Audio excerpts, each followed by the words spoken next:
Olá, caríssimo telespectador da Rede Século XXI. Obrigado por ter permanecido conosco depois desse brevíssimo intervalo. Começamos o segundo e último bloco do nosso encontro semanal, programa Luz da Vida, pela 14ª vez, dedicado ao tema da providência divina. Creio na providência divina. No primeiro bloco, nós tratamos do justo Jó. O livro de Jó é inteiramente dedicado a esse tema. O pano de fundo do livro de Jó é esse: porque o justo inocente sofre. Jó, homem íntegro, homem reto, homem fiel a Deus, profundamente abençoado pelo Senhor, muitíssimamente rico, pai de 7 filhos e 3 filhas. O demônio se apresenta diante de Deus, pede autorização a Deus para fustigar a vida de Jó. Deus, por um mistério insondável, permite que Satanás atinja Jó, prejudique Jó. Ele sai da presença do Senhor e as desgraças começam a acontecer na vida de Jó. Ele perde os seus escravos, perde o seu rebanho, perde toda a criação, perde todos os seus bens, é acometido, perde também os seus filhos, é acometido de lepra.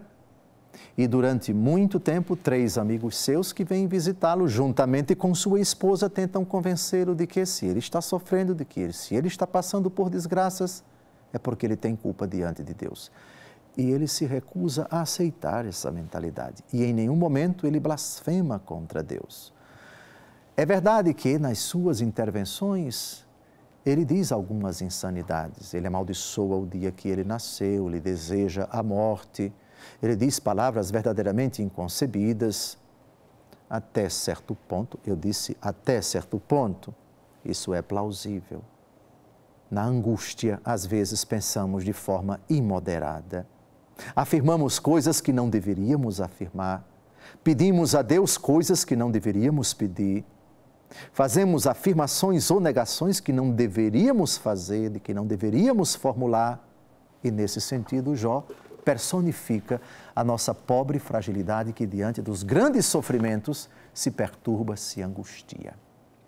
Jó, de certa forma, tirando os seus pecados, é imagem do próprio Cristo.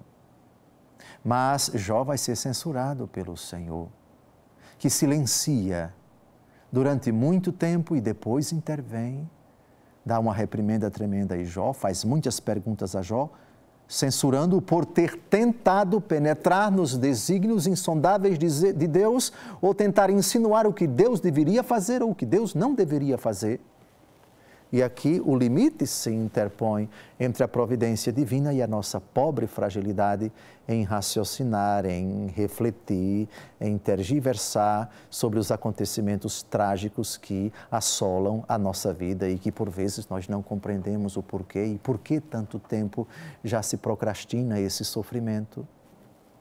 Aqui nós tratamos verdadeiramente de um mistério insondável da providência divina. Primeiro, por que Deus permite que o demônio fustigue a nossa vida?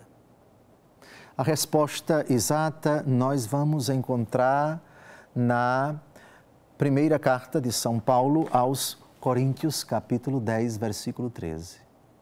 Leio para vocês um texto extremamente importante quando o assunto é o sofrimento do justo, o sofrimento do inocente. Aqui, o sofrimento de Jó. Busquemos em São Paulo uma resposta a essas indagações. Aspas.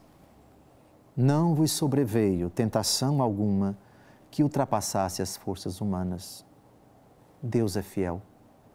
Não permitirá que sejais tentados além das vossas forças. Mas com a tentação, Ele vos dará os meios de suportá-la e sairdes dela. Mesmo com essa frase belíssima que nos conforta muito, permanece esse mistério. Convém à providência divina submeter-nos a certas tentações. Obviamente que o Senhor estabelece um limite, porque Ele conhece o limite de cada um. Ele sabe o limite do bispo, é esse, o limite da Maria é aquele, o limite de José é esse, o limite de você que está me escutando é esse. E a providência permite que nos sujeitemos a essas tentações. Mas, repito, é São Paulo quem diz, numa medida não sobre-humana, porque Deus não permite que sejamos tentados acima das nossas forças. E essa tentação aparece providencial, portanto, ela se insere no plano da providência, porque dela Deus sabe tirar, Deus pode tirar, Deus quer tirar bens maiores. Repito, São Paulo, com a tentação, Ele vos dará os meios de suportá-la e sairdes dela. O livro de Jó, assim, aparece como extremamente importante para nós, se não digo compreendermos humanamente falando, mas a sentirmos com a nossa fé. Eu compreendo na medida da minha incapacidade, mas creio firmemente que vós sois providente, ó Deus amado, ó Deus infinito, que mesmo permitindo que eu me submeta a tais tentações, que eu passe por tais tribulações, que eu enfrente certas dificuldades, e no livro de Jó, lembrem-se, é uma atrás da outra. E não apenas a perda dos seus filhos, dos seus bens, mas também fica extremamente fragilizado, psicológica e fisicamente, porque é acometido de uma doença incurável naquele tempo. Mas vejam como termina o livro de Jó. Depois da reprimenda do Senhor Deus a Jó, e a providência nos corrige também nas tentações, também nas dificuldades, também nas carências, quando somos convidados a não blasfemar, a rever os nossos critérios, às vezes humanos, às vezes mesquinhos, às vezes atingindo o próprio Deus, a purificar a nossa fé, a fortalecer a nossa confiança e a nos abandonarmos mais intensamente nas mãos de Deus. Vejam o triunfo do justo Jó. Jó, capítulo 42, de 12 a 17.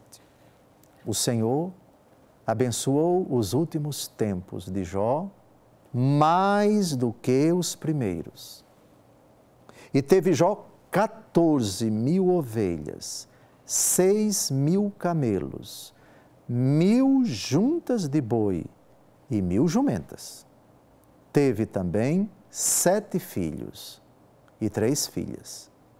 Chamou a primeira Gémina, a segunda Quetsia e a terceira Queren Apuk. Em toda a terra não poderiam ser encontradas mulheres mais belas do que as filhas de Jó. E seu pai lhes destinou uma parte da herança entre seus irmãos. Depois disso, Jó viveu ainda 140 anos e conheceu até a 4ª geração dos filhos de seus filhos. Depois, velho e cheio de dias, morreu. Eu penso que o tema da providência divina não podia absolutamente ignorar esse argumento tão necessário, tão importante. Creio na providência divina. Creio que, apesar dessa permissão misteriosa que Deus concede ao demônio para nos fustigar, a providência não nos abandona. Creio, professo, com o apóstolo Paulo, que as medidas das tentações a que o Senhor nos submete por uma permissão misteriosa ao demônio não é uma medida sobre-humana. Deus sabe dos nossos limites, Deus sabe da nossa capacidade física, intelectual, emocional, espiritual e autoriza o demônio a fustigar a nossa vida, mas não numa medida sobre-humana. Com que finalidade? Com que intenção? Repito, 1 Coríntios, capítulo 10, versículo 13.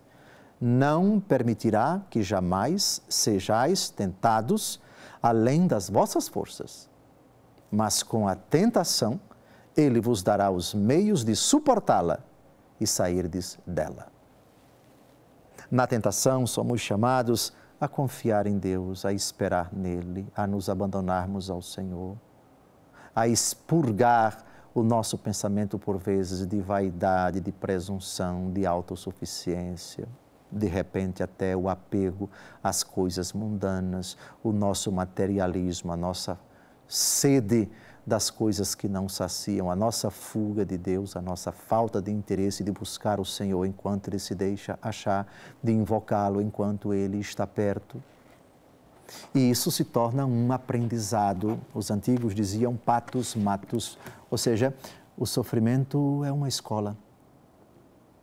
E de repente a providência divina considera, não há outra conclusão para tirarmos desse texto de São Paulo, 1 aos Coríntios, capítulo 10, versículo 13, com a tentação Ele vos dará os meios de suportá-la e sairdes dela. Para cada fisgada do demônio, um socorro divino. Para cada provocação do inimigo, uma ajuda do alto.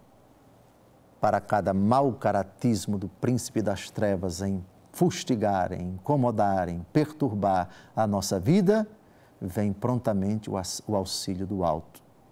Portanto, o demônio tem seus limites. E o limite é estabelecido por Deus. Eu autorizo que você faça, mas não autorizo isso, não autorizo aquilo, não autorizo aquilo. Ou seja, a medida dele não pode ser sobre-humana, porque eu conheço, eu sei do que ele é capaz de aguentar, do que ele é capaz de suportar. E se permito, é exatamente para que ele triunfe sobre você, para que a minha graça, se ele buscar, se ele se tornar dócil a ela, contribua para vencer você e se fortalecer diante de você. Assim, curiosamente, o demônio aparece como um instrumento. E o que eu digo é um mistério. Mistério também para mim. Um instrumento da providência divina para a nossa vida.